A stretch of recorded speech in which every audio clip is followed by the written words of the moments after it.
from Fargo and serving you on TV, online, and on the go. This is Valley News Live at 6. Why are people ruining such a simple interaction, which should just end with a smile? Clowns are supposed to bring joy, but across the country, clown sightings are causing fear and prompting police to issue warnings. Good evening, everyone. Thanks so much for joining us tonight. The FBI and Homeland Security are getting involved. It has happened in more than 10 states in the last 2 months. Just yesterday, someone reported seeing a car full of possibly armed clowns driving through a Pennsylvania college campus. Valley News Team's Ashley Bishop spoke with a Fargo native that had to change his clown business because of the creepy perception. There is the fun clown and the creepy clown. And according to a Fargo Halloween shop, they are a popular costume this year. Clowns do freak me out. Why? Well, they're just kind of creepy. Like, you can't see what's under the mask. I don't understand the fear of them, but I do have a couple friends who are deathly afraid of them. Police say it's not illegal for someone to walk around in a clown costume. It's just unusual, and that's what freaks people out. It's a fanciful creature that's meant to bring joy to families and to children. Randy Long has been working in the entertainment industry for 28 years. His company was originally called the Clowners. He no longer has that company name, nor does he wear a clown costume. But he still makes balloon animals and does magic. And the kids reacted pretty much the same to us without the makeup than they did with the makeup. Long says it frustrates and saddens him to hear about the clown warnings and sightings. He said that isn't the reason why he got into the business. I think, oh, I'm going to be a YouTube sensation. I'm going to be a Facebook sensation. Big deal. You've ruined someone's day, and why do it? Why do it? My goal in life is to make people's day. In Fargo, Ashley Bishop, Valley News Live. Our region has not seen clown sightings. Moorhead police say the increase in sightings nationwide could simply be due to copycats. If you'd like to comment on this story or any that you see tonight, like Valley News Live on Facebook. You can follow the latest news, weather, and breaking news updates anytime on your feed. Just search Valley News Live, like our page, and you'll stay informed throughout the entire day. If you like fall weather, you must have enjoyed today's conditions. Let's find out from Hutch if there's any trouble in tonight's forecast. Hutch? No trouble at all. As we look across the area, we do have a few pesky clouds still lingering across central Minnesota from the Baudette and Lake of the Woods area down through Wadena. Elsewhere, we've enjoyed some pleasant sunshine and temperatures well into the 60s. Cooler weather where there's clouds in the 50s for Bemidji. 50s will be the rule as we head into another dry and quiet evening. South winds will be generally pretty light, under 10 miles per hour. Another chance tonight for the third night in a row, Andrea, of seeing the northern lights. I'll have details in your forecast, and we'll talk about what to expect as we head toward the weekend ahead in a minute. Love it. Love those northern lights. I do too. Thank you. Yep. And remember, you can stay up to date on the weather conditions where you are anytime on your smartphone or tablet. Just download the Storm Team Weather app to get the latest weather conditions and even follow the radar live. Search VNL Weather in the App Store. The FBI says extremism may have influenced the stabbing attack at a St. Cloud, Minnesota mall. FBI Director James Comey says Dahir Adan appears to have been inspired, at least in part, by extremist ideology. Comey says the FBI is still working on it, but it looks like Adan appears to have been motivated by some sort of inspiration from radical Islamic groups. He said investigators are not yet sure which groups may have inspired Adan, or how, adding that investigators still are reviewing Adan's electronics. 3 Crookston men are charged in what appears to be a case of searching for an unusual drug. 19-year-olds Harrison Lewis Laporte and Isaiah Ramirez, along with 20-year-old Zachary Lemke, all of Crookston, each face burglary and misdemeanor theft charges. As Valley News Team's Neil Carlson shows us, they were apparently searching for drugs. It happened at the Perry Farms, 3 miles south of Crookston at 4:30 Tuesday morning.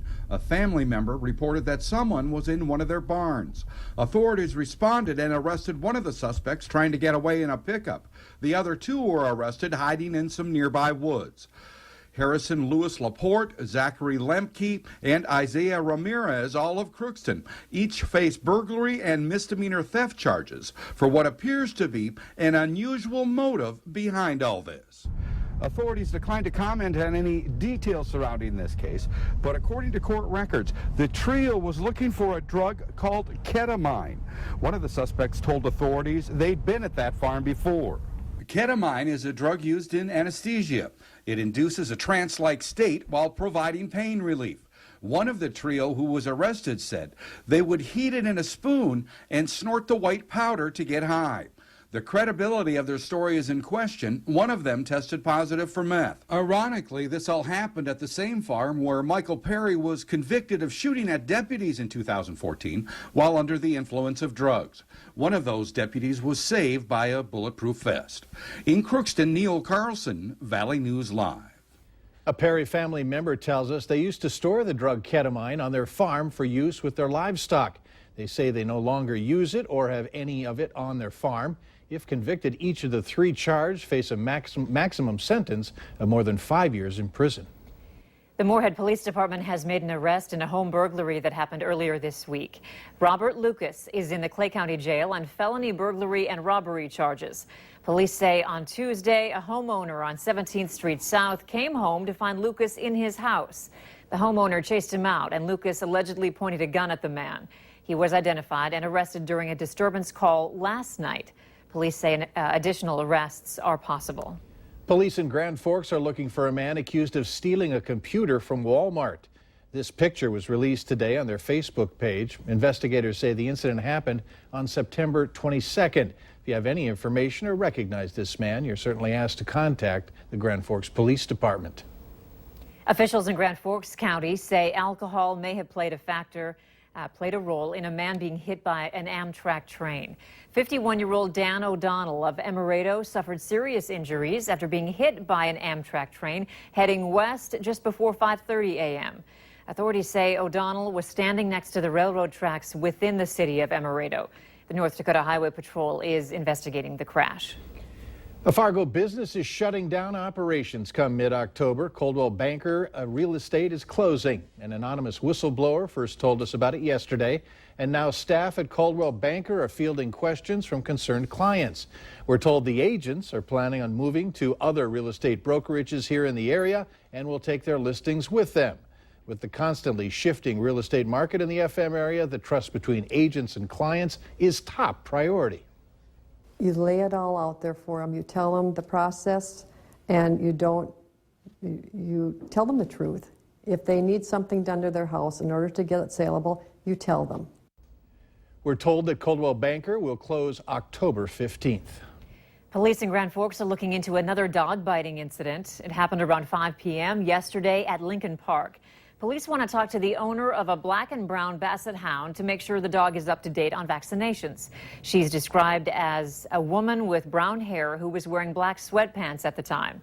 Anyone with information should contact the police department at 787-8000. Absentee ballots and early voting are underway in North Dakota. The ballots for the general election are November 8th and are now available at the Cass County Courthouse and the Cass County Auditor's Office. Ballots must be postmarked no later than November 7th, or they may be dropped off at the auditor's office by 5 p.m. November 7th. The courthouse is open from 8 in the morning to 5 in the afternoon, Monday through Friday. If you'd like to get an absentee ballot, we've posted information on our website. Go to valleynewslive.com. Drivers in and around a North Fargo neighborhood will have to be on their toes over the next 2 weeks. The road work that's planned for that area later on Valley News Live at 6. And our afternoon temperatures today return to above average in the FM area. 68 felt great, and Grand Forks was nice as well in the upper 60s. Coming up, we'll have a look toward the weekend ahead right after this. You're watching Valley News Live on TV, online, and on the go. Always on, wherever you are, whenever you need to know. Valley News Live.